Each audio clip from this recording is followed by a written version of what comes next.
Article du 2 octobre 2024. Et non, ce n'est pas un fake. La pandémie de Covid-19 a eu pour effet de faire baisser la température de la Lune.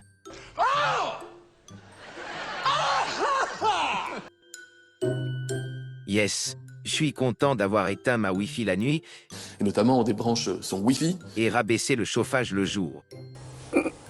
Merci Covid, tu m'as ouvert les yeux. Depuis toi, je sauve la planète, et même au-delà. Vers l'infini et au-delà.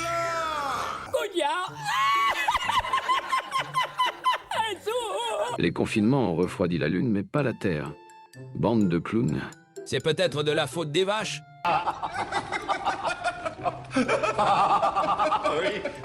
Les vaches françaises émettent autant de gaz en un an que 15 millions de voitures.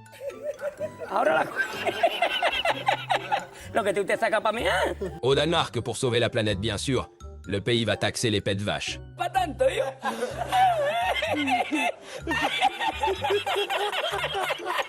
Bon, heureusement qu'ils ont fait cette découverte sur la Lune. Avec ça, on va peut-être se rendre compte à quel point le confinement a un effet bénéfique pour la Lune.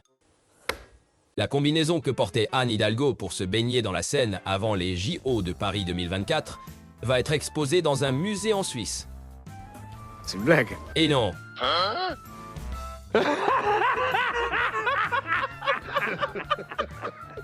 Elle restera dans l'histoire pour toutes les conneries qu'elle a fait.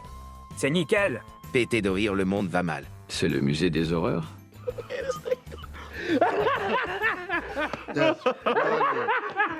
La maire de Paris en combinaison, eh bien, qui va dans la Seine, les pieds en avant, vous la voyez sur l'échelle.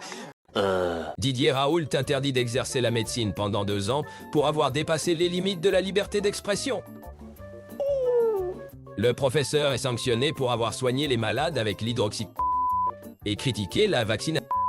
Heureusement qu'il nous reste de bons médecins de plateau, qui, après avoir sévi sur BFM ou France Info, ont créé leur propre émission pour lutter contre la désinformation. C'est fake news. Tout ce qui se passe sur les réseaux sociaux, sur la désinformation médicale, m'ont donné envie, avec d'autres amis, de lancer une chaîne télé santé. Ces gens ne reculent devant rien. Faut être clair. En restant toujours sur la période Cov, regardez ce tweet. Aveu stupéfiant du nouveau ministre de l'Intérieur Bruno Retailleau en commission des lois à l'Assemblée nationale. J'ai simplement dit qu'il fallait déplacer le curseur dans l'état de droit, comme vous l'avez fait, comme nous l'avons fait au moment du terrorisme et au moment du Covid. Nous avons au moment du Covid déplacé le curseur dans l'état de droit. Bien sûr que nous l'avons fait, je peux vous citer les textes. Le curseur, on l'a déplacé. Je pourrais vous citer les textes. Je pourrais vous les citer. Nous l'avons déplacé entre les deux pôles, si j'ose dire, liberté publique et protection de la société. Bien sûr. C'est une phrase très lourde de sens. L'aveu que le Conseil d'État et le Conseil constitutionnel n'ont pas joué leur rôle de gardien des libertés et des droits constitutionnels. Que tout a été foulé aux pieds. On le disait, il l'avoue enfin, ça mérite une commission d'enquête parlementaire à l'instar de ce que l'Allemagne, le Royaume-Uni ou les États-Unis sont en train de faire. Vite! La réponse est non. Les hausses d'impôts concernent seulement les 0,3% des ménages les plus fortunés, annonce le ministre du Budget. Il s'agit d'un ménage sans enfant qui touche des revenus d'à peu près 500 000 € par an, a précisé Laurent Saint-Martin sur France 2. Combien? 500 000 € par an et sans enfant. Ok. Donc ça va pour ceux qui toucheront 499 000 € par an. Ils ne craignent donc pas cette hausse d'impôts. C'est normal.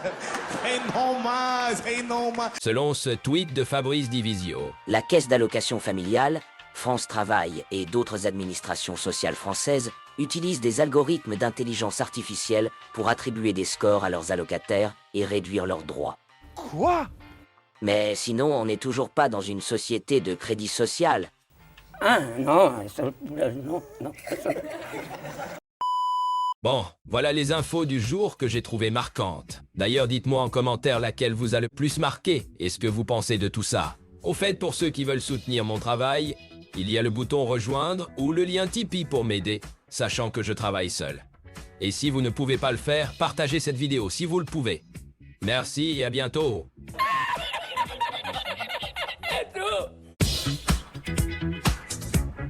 Bienvenue à tous sur Tool News TV, où chaque jour est une parodie, des nouvelles fraîches et des punchlines typiques pour taquiner le pouvoir et politique. Laissez-vous porter, c'est la soirée funk.